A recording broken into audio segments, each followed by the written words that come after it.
Literally.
This is the spot to do it? We're gonna just go like here.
so much hot sauce.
Good morning, everyone. Welcome to day 2 of the House Republican Annual Issues Conference. Yesterday, we discussed the political landscape and growing our House Republican majority. Today, we are focused on covering the key issues facing communities across the country. The American people understand that Joe Biden continues to turn his back on we the people. Joe Biden's failed State of the Union address exposed an unfit leader promoting his failed far-left policies that are leaving Americans behind, creating crisis after crisis. A case in point, Joe Biden apologized for using the term illegal to describe the illegal immigrant who murdered Laken Riley, a young, innocent nursing student. Yet Joe Biden couldn't even pronounce her name correctly. As a mother and as a conservative leader myself, this leaves me speechless. Joe Biden clearly could care less about how his policies are destroying American families and creating a crisis across our country. Under just 3 years of Joe Biden's far-left leadership, our nation has faced crisis after crisis. American families are forced to make hard decisions between putting food on the table or gas in the tank due to the highest inflation in my generation's lifetime. Violent crime is destroying our cities, and open borders is allowing millions of illegal immigrants to invade our country, bringing illicit fentanyl and crime to our streets. Because of the unified and disciplined messaging of this Republican conference, with all the members of our conference, we have held Joe Biden's administration accountable for his failed policies.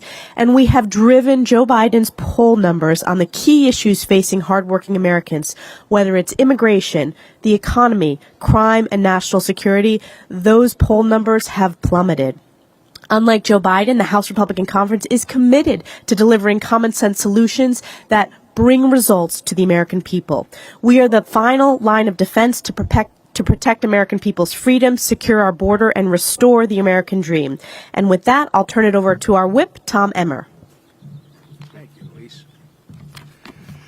The American people elected a Republican House majority at the first chance they were given to put a stop to Joe Biden and the Democrats' failing agenda.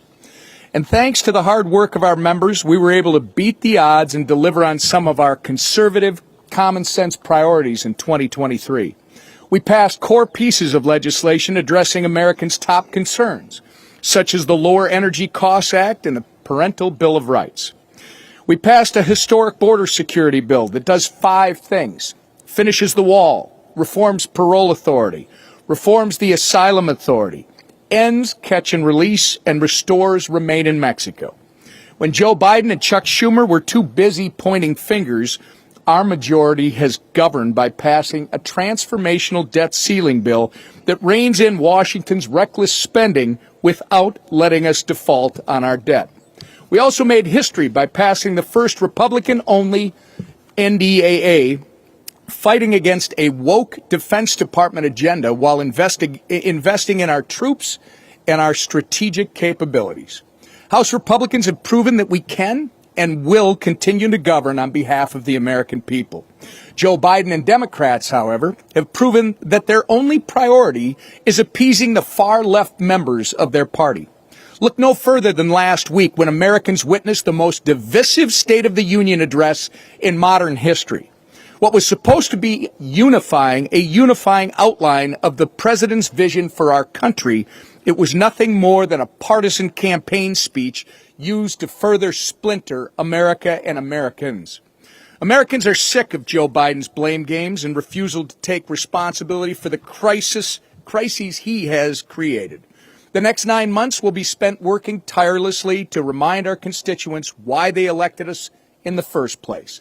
When we focus on teamwork, communication, and respect, we deliver common sense wins that we promised.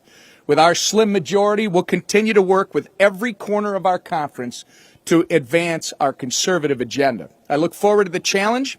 And with that, I turn it over to our leader, Steve Scalise. All right, thank you, Whip. Good to see all of you out here in West Virginia as Republicans in the House come together to talk about our agenda for the rest of this year.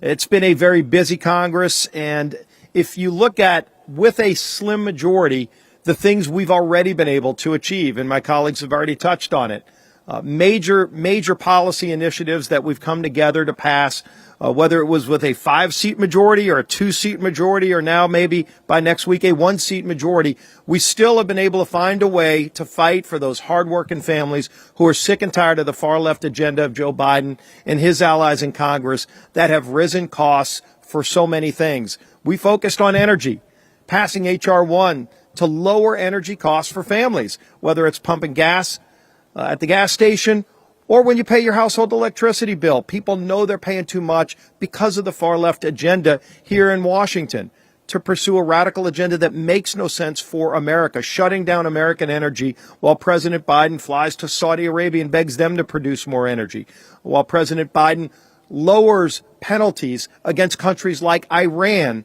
so they can sell their oil on world markets, making tens of billions of dollars that they never would have made before. To fund terrorism. Iran is the largest state sponsor of terrorism, funding terrorist organizations like Hamas that attack our allies like Israel. Why would you want to allow them to make more money producing energy when we should be the world's dominant energy producer? Yet Joe Biden's gone in the opposite direction. In fact, next week on the House floor, we're dedicating the week to what we're going to call Energy Week, bringing bills on the House floor next week that will promote American energy to lower costs for families who recognize this. They know there's no reason they should be paying more for energy, and benefiting countries like Russia. When Joe Biden does a ban on LNG exports, as in essence he did, it hurts LNG production in America, but it emboldens countries like Russia. Why would you want to help Putin fund his war machine by giving him more leverage over Europe when we were providing LNG in America to our friends in Europe? These are the decisions that Joe Biden has been making unilaterally that are hurting American families here at home and hurting our allies abroad. And then, of course, with border security, we passed H.R. 2, the strongest border security measure Congress has seen in decades. And we asked Democrats to join with us. They chose not to. Every single Democrat voted against the bill in the House that would secure America's border because they want an open border. But American families don't want an open southern border. They want to get this under control because they see the crime, the decimation, the murders like Blake and Riley that shouldn't be happening. Except Joe Biden, using his own executive power, took action on his own to open that southern border.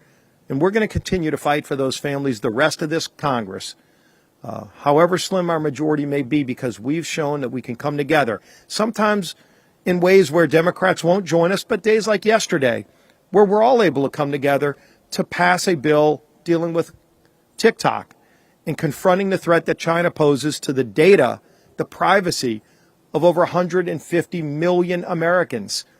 Over 84% of the House voted for that bill yesterday, Republican and Democrat, and hopefully the Senate will take it up quickly as well, to say we're not going to let China have access to the personal data of over 150 million Americans.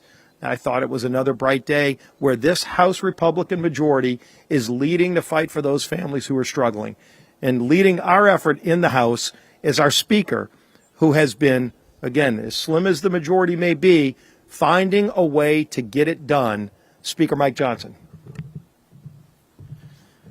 Thanks, Steve. Good morning to everybody. Thank you again for being with us. A little cooler than it was yesterday.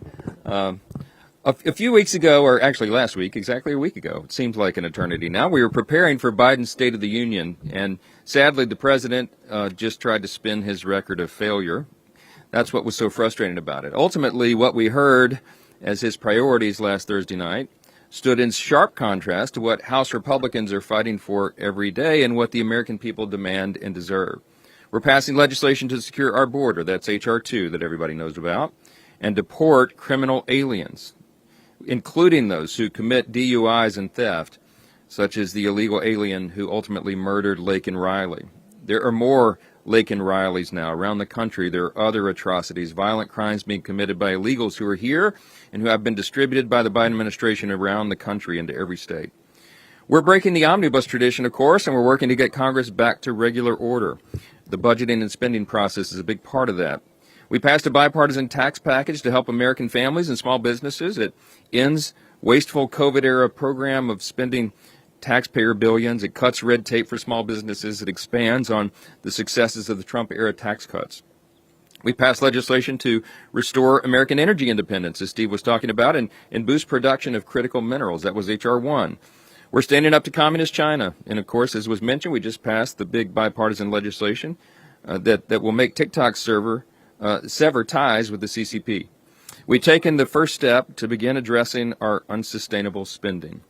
And as I say to my conference, this isn't a time of divided government and a time of literally the slimmest margin in U.S. history. It's not the time for long Hail Mary passes on every play, but it's 3 yards in a cloud of dust. This is an incremental thing that we have to do to change Washington and how it works. Republicans control right now just 1/2 of 1/3 of the federal government. So major conservative wins are not easy to come by, obviously, but we are delivering for the American people nevertheless. House Republicans will continue to fight for policies that help our economy, secure our border, cut spending, unleash American energy production, and help hardworking families and counter our adversaries like China. President Biden can continue to try to spin his record, but it is a record of failure and not success. And everybody in this country knows that. They feel it acutely. It doesn't matter where you live, what you do for a living, what zip code you're in, you feel this, and you know that you are not in better shape now than you were 3 years ago. They know House Republicans are fighting for them, and that message is resonating, and we'll continue to share that message in every venue and every place around the country as our candidates and our incumbents are out sharing all this good news about what we're doing. So we'll yield to a couple questions if you'll have any. Front row.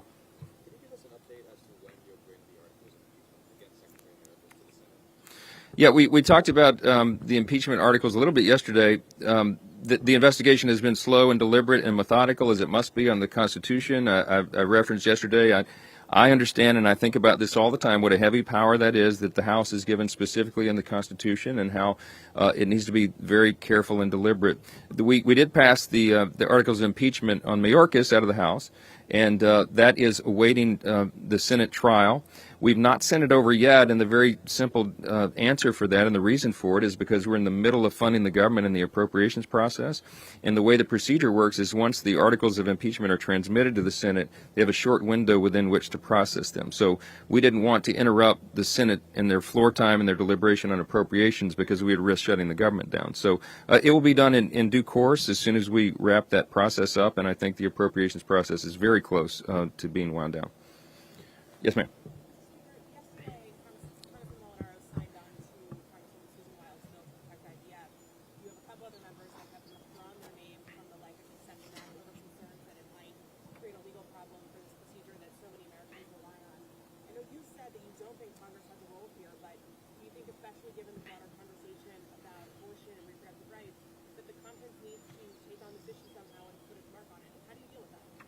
It's not my belief that Congress needs to play a role here. I think this is being handled by the states. Look, we support access to IVF. It's we believe, I believe personally, this is my personal belief, in the sanctity of life. And we know, Kelly and I know many families, beautiful families that were created with the use of that technology, is what it is. We need to do it ethically and well, and I think the states are handling that well. But it's something that we should protect access to, and I think every Republican is committed to that idea. Life is a beautiful thing. I think the estimate is about 8 million babies have been born because of IVF since its creation in the late 70s, and that's a remarkable thing, and it's something we ought to protect and preserve, and I think our party is certainly committed to that. Back row.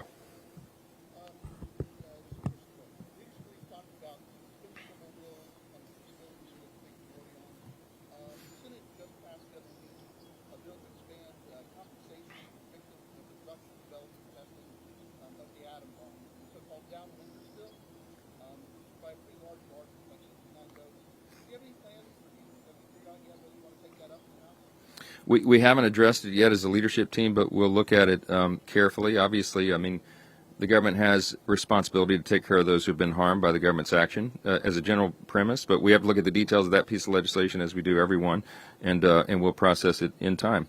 We're going to wrap this up because we're going into the session, and I'm making the big team speech to everybody in just a few moments, so I got to go get ready for that. But my message, Scott, is for us to stand together. Look, I'll say this, and this is what I'll begin with them. Everyone says the next election cycle is the most important one of our lifetimes. We're all accustomed to saying that. We say it every election cycle. Everybody knows this one truly is for all the marbles. We have entire industries, sectors in the economy facing existential threats to their existence. We have the world is a tinderbox right now because our stature on the world stage has been diminished by this administration and Democrats who've empowered it. We have crime rising throughout the country, and inflation is through the roof. The cost of living is not sustainable for American families. There's so many problems. And so the job of the people in that room in there, the House Republicans as the majority, is a heavy responsibility, but one that we take seriously and we're going to carry well. And we have to stand together, stick together, get the job done, deliver for the American people. And I'm absolutely convinced that we do that, they're going to expand our House majority, give us the Senate, and the Republicans will take the White House as well. And then we will all be in a much better mood next January because the agenda will change 180 degrees. Thank you all so much for being here. We'll see you later today.